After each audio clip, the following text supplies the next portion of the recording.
Hi everybody, Snake here, and welcome back for another video.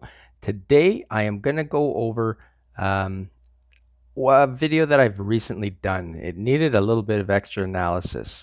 This is about the mana speed video that I put out and how it affects war defense.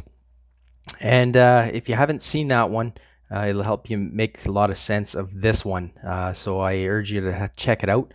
It'll be up top here. I'll also put a link in the description.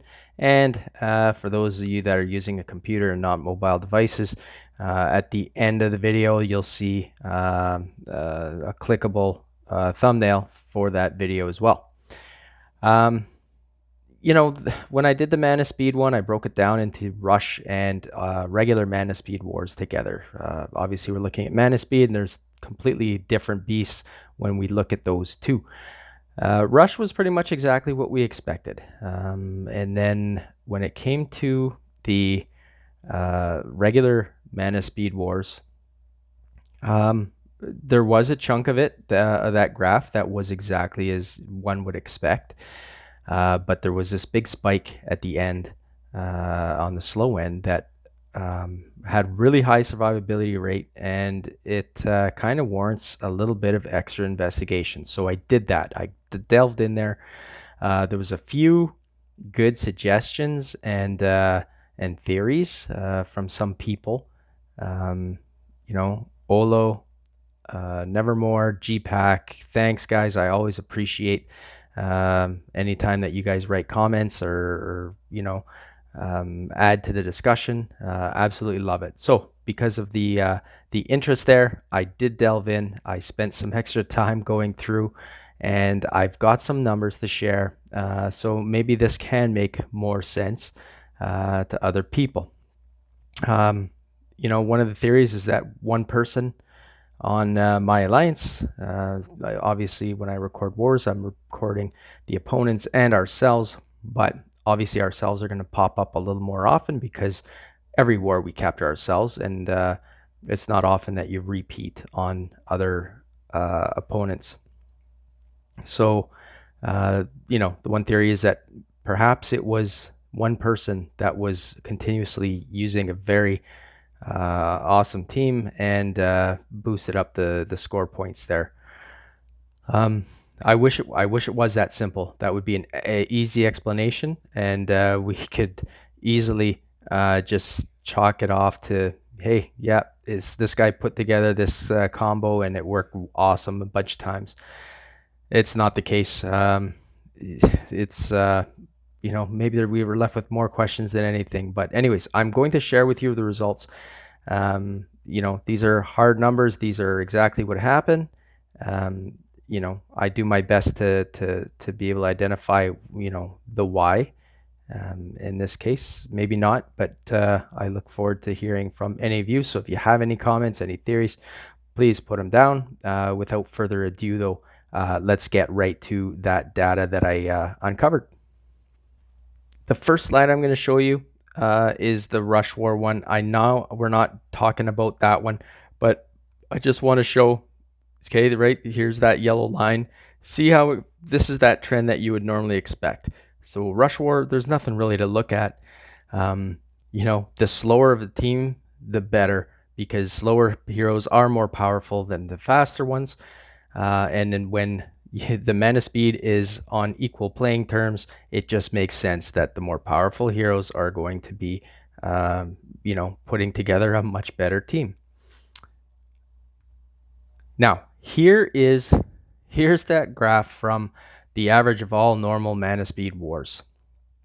And if you look down the middle, that's kind of what you'd expect. That line right there, as you go faster, you would expect that the team would be better, taking advantage of their faster mana speed. And then it dropped off. That's one of the anomalies. There's definitely two anomalies here because it didn't just keep going up. I'm not concerned about that one. I think it was GPAC and could have been someone else too, sharing the same thoughts that I've got on this one. Very fast heroes. I think if you get too many of them together, you're not going to do well even in a normal mana speed war. It's just they are terribly weak. I think they're good support heroes. I think they're good to get something off very quickly. I mean, if you look at either Grazul, Vanda, Emilio, things like that, when they get off quickly, they can put up that immunity for a few rounds. So I think they have their place, but putting 5 of them together, not so much. So enough about this one. I'm not concerned about that dip at the end. It's this hump, that bulge, that spike, whatever you want to call it, that is sitting at mana speed 11, which is just an average of just above slow. And that is what we are going to look at today. So my first point is that I want to make is just to draw your attention to something that I already brought up in the other video. This is a slide from it.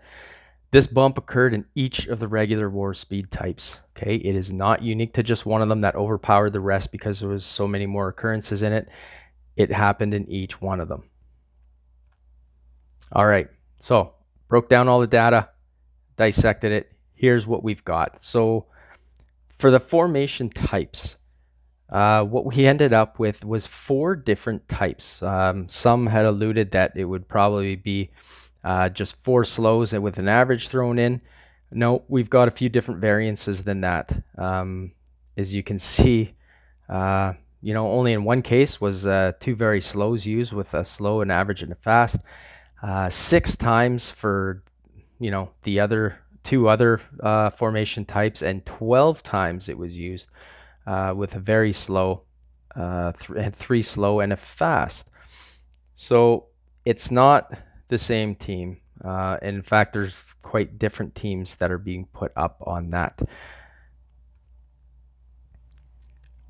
And used by different players, right? So here is a breakdown of the different players that actually did this. It was not just one player putting out a killer team. Okay, and I thought maybe that was the case when it was brought up.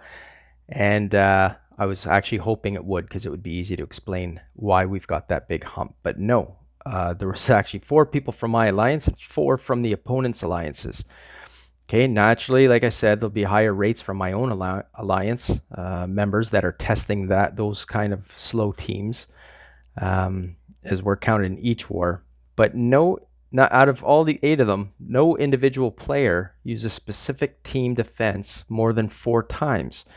So even though you look at, let's say, Scavenger here, 9 times he was in that 11 mana speed team area, and but he never used a team more than 4 times, a specific team. So obviously he was trying out different things there. Of course, I'm there as well, but we've got people from other alliances. You got Putra, Sausage, Geozilla, Gummy Bear, and then from the Canadian Beavers, of course, yours truly with Frosty. Big Rig goes by Dark Knight these days. Killer Player, Scavenger. So anyways, this slide here is to show it's not just one person. It was actually a few contributors for this. And I just want to remind you at this point too, there was only there was 8 of us. There was 25 teams total that were in that area, in that 11 mana speed range. Okay, this next slide is about the heroes used. Do not get wrapped up by which heroes were used here. This was from version 1. Okay, so it reaches back almost 2 years back. Version 2 is almost done. I'll have those numbers to compare soon with this, but everything should be relative between the 2 versions, right? I don't think that there's going to be a big difference. If you think I'm wrong, put it in there. We'll find out soon enough.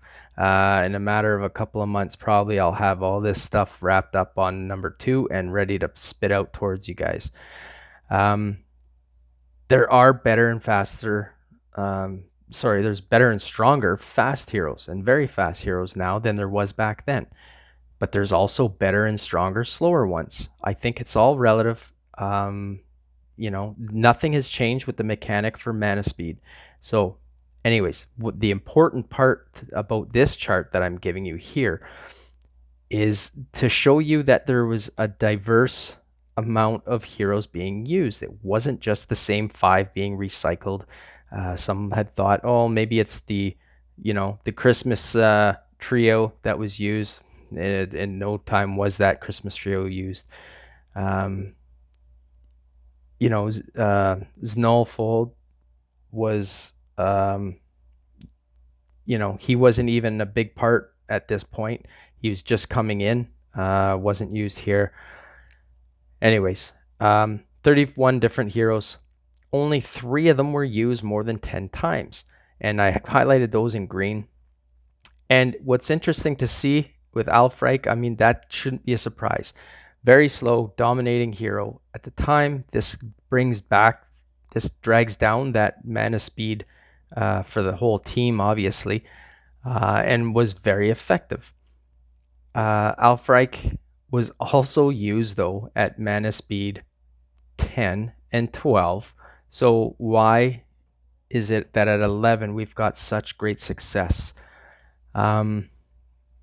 The other interesting thing I wanted to say about Alfreich, 19 different teams had Alfreich on it, but only 3 times was she used at tank. Now let's take a look and see how these heroes were distributed. How were they used in those defense teams? So I've listed them out. Okay, you're going to see left wing, left flank, tank, right flank, and wing. And the times used with the average survivability rate for that different formation. Like I said, there's only 4 was the max for what any team was used as. There's 14 unique different teams that contributed to that 25 sample size.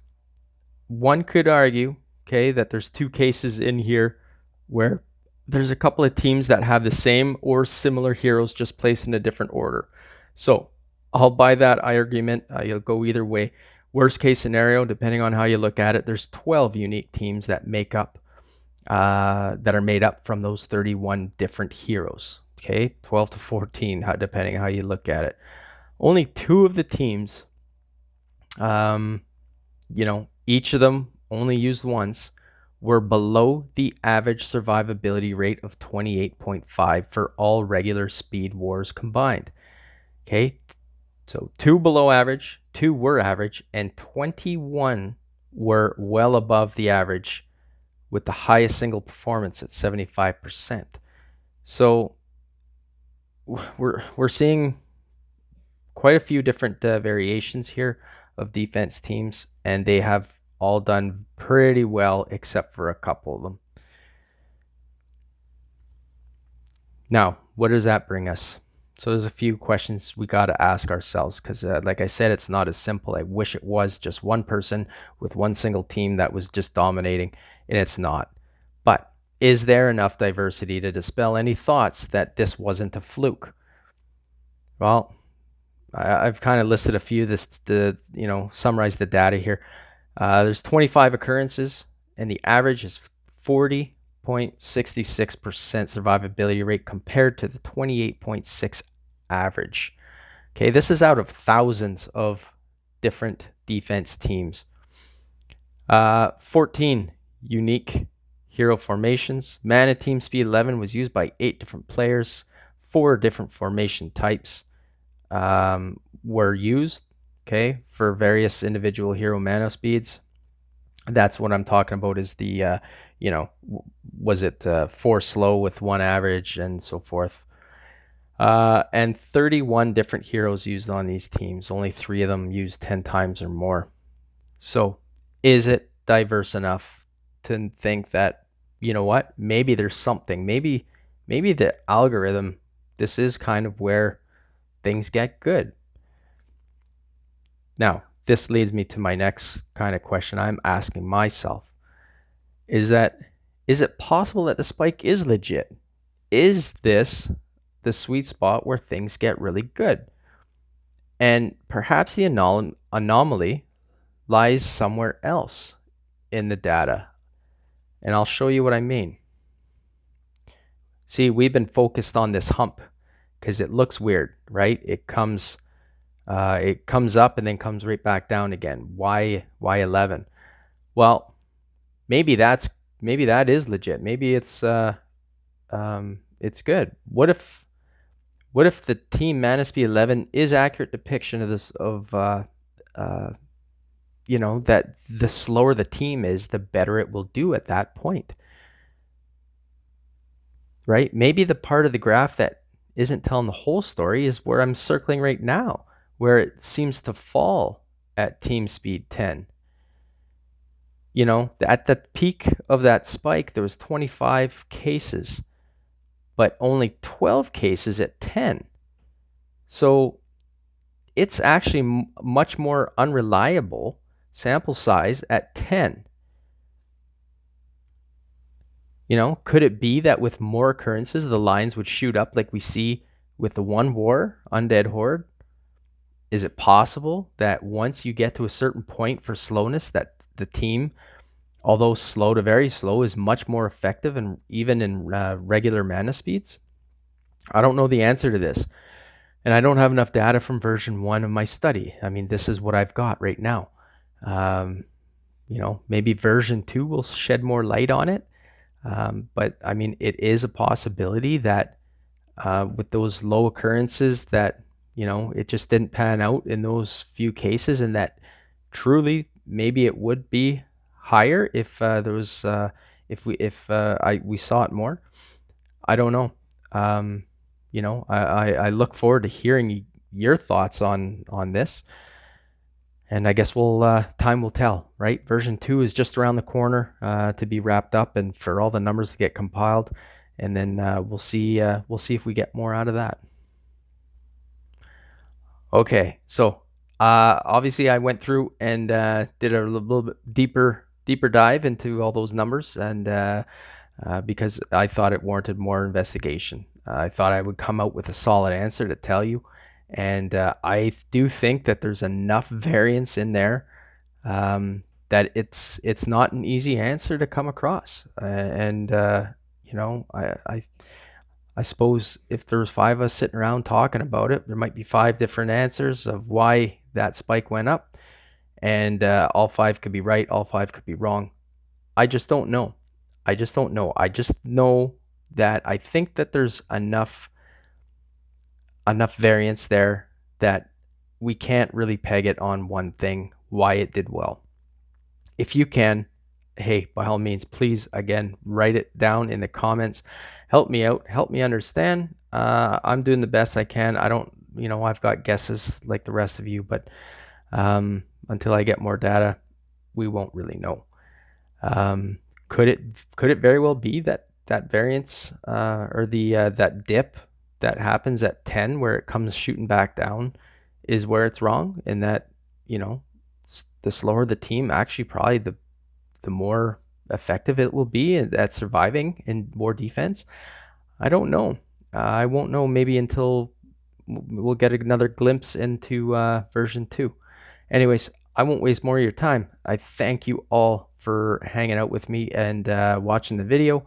And as always, I appreciate any comments about the video. I'll always write you back personally. Obviously, I've got no staff. I'm the cameraman. I'm everything. Yeah, I wish I had more answers, but I've given you everything that I can. And, the next videos that'll come out is the other ones I promised you, and that was more about mana speed, but it's going to be more about the positions. I got sidetracked with this one because this one really piqued my interest. So those will be coming soon. I thank you all again. And, until next time, I'm Snake, and I'm here to help you defend yourself.